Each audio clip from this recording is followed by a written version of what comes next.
So మీరు లాలూచీ పడి లాలూచీ చేసి కేసులను ఎలా తారుమారు చేయాలో మీకు వెన్నతో పెట్టిన విద్య.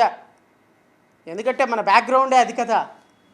బ్యాంకులను మోసం చేసిన బ్యాక్గ్రౌండ్ కొంత, నమ్ముకున్న పార్టీలను మోసం చేసిన కొంత, కొట్టించినా కొట్టకపోయినా, కాళ్ళకి దెబ్బలు తగిలినా తగలకపోయినా కాళ్ళని పాదాలని కిందేసి రుద్దుకొని తద్వారా దాన్ని ఏ విధంగా చేయగలిగిన కెపాసిటీ ఉన్నటువంటి ఎవిడెన్స్ను సృష్టించగలరు, ఎవిడెన్స్ని మ్యాప్ చేయగలరు, ఎవిడెన్స్ని గాయబ్ చేయగలరు, కొత్త ఎవిడెన్స్ని సృష్టించగలరు, ఎలాంటి అబండాలైన వేయగలరు.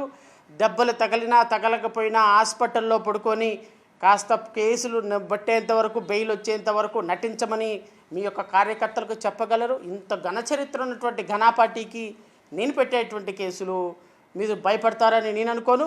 మీరు ఊపే ఉడతూపులకి భయపడతారని మీరు కూడా అనుకోవద్దు. సరే, చేసుకుందాం.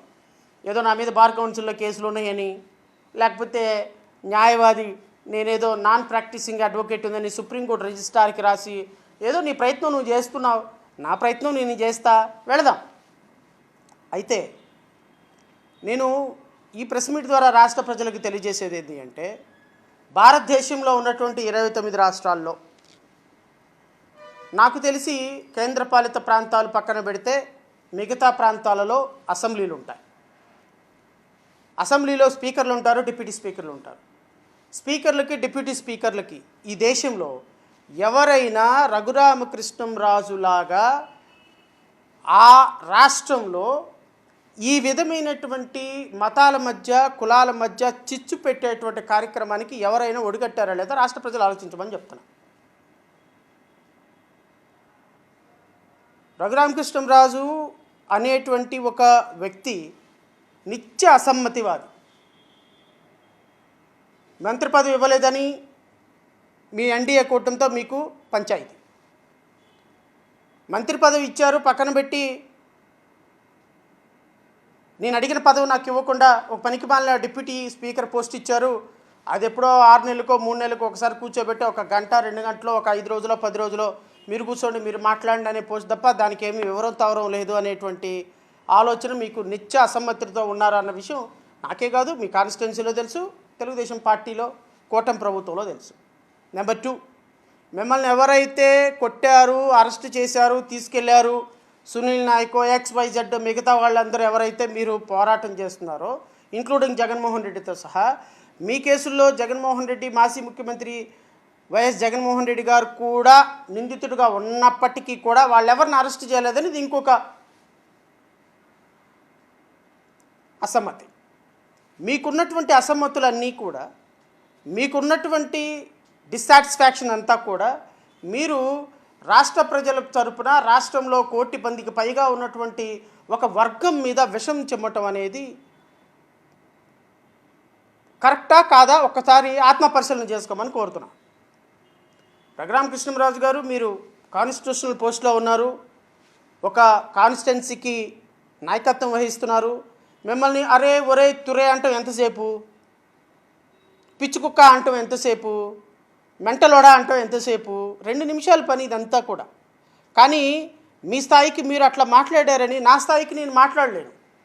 ఎందుకు అంటే కొద్దిగా గొప్ప న్యాయం తెలిసినటువంటి వ్యక్తిగా, కొద్దిగా గొప్ప ఒక కాన్స్టిట్యూషనల్ పోస్ట్లో కాకపోయినప్పటికీ కూడా ఒక కొన్ని సంవత్సరాల పాటు ఒక అధికార పీఠం మీద కూర్చొని నువ్వు తప్పు నువ్వు రైట్ అని చెప్పినటువంటి ఒక జడ్జిగా నాకు ఒక విజ్ఞత ఉంది. కాబట్టి నేను అరే తురే తురే ఒరే అని నేను మాట్లాడలేను. ఎందుకు మాట్లాడలేనంటే నాకు విజ్ఞత ఉంది. ఆ విజ్ఞత మీకు ఉందో లేదో మీరు ఒకసారి క్రాస్ చెక్ చేసుకోమని కోరుతున్నాను. అయితే మీరు రాసినటువంటి కంప్లైంట్ వల్ల నేను చెప్పదలుచుకున్నది ఏంటంటే, మీరు ఒక కమ్యూనిటీని నేనేదో ప్రోత్సహిస్తున్నానని, ఒక కమ్యూనిటీని ఇంకొక కమ్యూనిటీకి మధ్య గొడవలు పెట్టి వాళ్ళ ద్వారా తద్వారా రాష్ట్రంలో శాంతి భద్రతలకు విఘాతం కలిగిస్తున్నానని మీరు ఏదైతే రిపోర్ట్ ఇచ్చారో డీజీపీతో, ఈ డీజీపీకి ఇచ్చినటువంటి రిపోర్టు ఒకవేళ ఎఫ్ఐఆర్ కట్టినా ఎఫ్ఐఆర్ కట్టకపోయినా దీనివల్ల ఊడేది లేదు, రాలేది అంతకంటే లేదు. ఇది మాత్రం కొంచెం మీరు గమనించమని కోరుతున్నా. చూద్దాం, మీ మీద కేసులు నేను ఇంప్లీడ్ అవుతా. మీకు ఢిల్లీ కోర్టు, రెవెన్యూ కోర్టు ఇచ్చినటువంటి బెయిల్ ఏదైతే ఉందో ఆ బెయిల్లో ఇంప్లీడ్ అవుతా. మీ సిబిఐ కేసుల్లో, బ్యాంకు ఎగవేత కేసుల్లో ఇంప్లీడ్ అవుతా, మీరు ఏదేదైతే కేసుల్లో నిందితులుగా ఉన్నారో ఆ నిందితులుగా ఉన్నటువంటి ప్రతి కేసుల్లో పెట్టాం కదా దీక్షభూమి సాగర, తద్వారా దాని ద్వారా ఇంప్లీడ్ అవుతాం. రాష్ట్ర ప్రజలకు వాస్తవాలు తెలియజేసేదానికి నిత్యం మీ మీద ఖచ్చితంగా మేము న్యాయపరంగా ఏం చేయగలమో అది చేయాలి. అయితే మీరు నా మీద చేసినటువంటి ఎలిగేషను, లేకపోతే ఒక పర్టికులర్ కమ్యూనిటీ మీద చేసినటువంటి ఎలిగేషను, ఒక డిప్యూటీ స్పీకర్ హోదాలో ఉండి రాష్ట్రంలో పర్టికులర్గా చర్చెస్ మీద, దళిత క్రైస్తవుల మీద మీరు చిమ్ముతున్నటువంటి విషయాన్ని ఒక్కసారి రాష్ట్ర ప్రజలు చాలా స్ట్రాంగ్గా, చాలా సీరియస్గా గమనిస్తున్నారని మాత్రం మీరు అర్థం చేసుకోండి. మీరు 11/5/2026న director general of police, Andhra Pradesh police head క్వార్టర్స్కి ఒక లెటర్ రాశారు. ఏమని రాశారంటే, representation regarding the unauthorised and continuous use of loud speakers at places of worship, request for strict enforcement of noise pollution rules and BNS provisions. I am writing to bring to your immediate attention a growing public grievances concern the rampant and unauthorized use of loudspeakers by various places of worship across the state. While religious freedom is a fundamental right, it must not infringe upon the right to peaceful life and the health of the general public.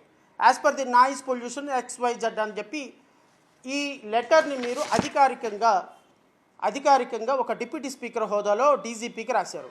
ఈ డీజీపీకి ఏమని రాశారు అంటే, రాష్ట్ర వ్యాప్తంగా చర్చెస్లో loud స్పీకర్లు వాడుతున్నారు, ఇళ్ల వాసాల మధ్య జనారణ్యాల్లో చర్చెస్ పెడుతున్నారు, ఇళ్లల్లో ప్రేయర్లు చేసుకుంటున్నారు, వీళ్ళ వల్ల పక్కింటి వాళ్ళకి ఎవరికైనా ప్రాబ్లం వస్తుంది. సో ప్రాబ్లం వస్తున్నటువంటి లౌడ్ స్పీకర్స్ని, ఆ చర్చెస్ని, అనాథరైజ్డ్ స్ట్రక్చర్స్ని ఇమ్మీడియట్గా తీసేయండి అని మీరు ఒక లెటర్ రాశారు. ఏది 11వ తారీఖున డీజీపీకి లెటర్ రాశారు. నేను అడుగుతున్నా, ఈ డీజీపీకి మీరు రాసిన లెటర్ వల్ల ఆకాశం ఏమైనా ఊడిపడిందా? నీ స్థాయి ఏంటో, నీ స్థాయి వ్యక్తి డీజీపీకి ఒక రిప్రజెంటేషన్ ఇస్తే దాని విలువేంటో, దాని మీద డీజీపీ తీసుకున్న యాక్షన్ ఏంటో ఒక్కసారి నువ్వు ఆత్మపరిశీలన చేసుకుంటే నీకు అర్థమైపోద్ది. నువ్వు ఇచ్చినటువంటి రిపోర్ట్ని డీజీపీ ఏం చేశాడు అంటే, ఇలా చించి, ఇలా మడిచి, ఇలా బుట్లా పడేసి, ఒక డిప్యూటీ స్పీకర్, ఒక ఎమ్మెల్యే, మాజీ ఎంపీ బ్యాంకులను కొల్లగొట్టి 3,700 కోట్ల రూపాయలు దోచుకున్నట్టు ఘనాపాటి చరిత్ర ఉన్నటువంటి మీరు ఇచ్చినటువంటి రిప్రజెంటేషన్ మీద చించి తీసుకొచ్చి బుట్ల పెడతారు. అది నీ స్థాయి, నీ స్థాయి అది. దీన్ని కులాల మధ్య, మతాల మధ్య, సాంప్రదాయాల మధ్య గొడవలు పెట్టడం అనవా? ఈ దేశంలో ఏ రాష్ట్రంలో అయినా సరే చర్చిలు అనాథరైజ్డ్గా నడుస్తున్నాయి, చర్చిలలో మైకులు వాడుతున్నారు, దేవుని బిడ్డలంతా దొంగలే, జీసస్ని నమ్ముకున్న వాళ్ళంతా దొంగలే, ఎవరైతే పాస్టర్లు ఉన్నారో వీళ్ళు దొంగనా కొడుకులు అని పచ్చి బూతులు మీరు ఒక డిప్యూటీ స్పీకర్ హోదాలో తిట్టడం ఈ దేశ చరిత్రలో ఏ డిప్యూటీ స్పీకర్ అయినా, ఒక రాజ్యాంగ పదవిలో కూర్చున్నటువంటి వ్యక్తి, అందరినీ ఇంపార్షియల్గా చూడదగినటువంటి వ్యక్తి.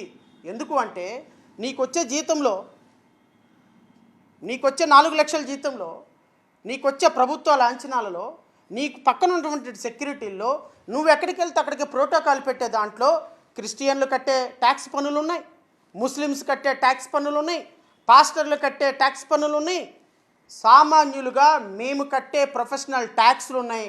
మాలాంటి వ్యక్తులు, క్రిస్టియన్లు, ముస్లిమ్సు, ఎస్సీలు, ఎస్టీలు, ట్రైబల్ పీపుల్, ఇలాంటి వాళ్ళు కట్టేటువంటి, నిరుపేదలు కట్టేటువంటి ట్యాక్సుల్లో నుంచి జీతం తీసుకుంటున్నటువంటి public servant you are.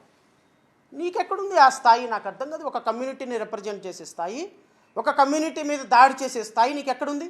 Who are you? Under what capacity you address a letter to DCP?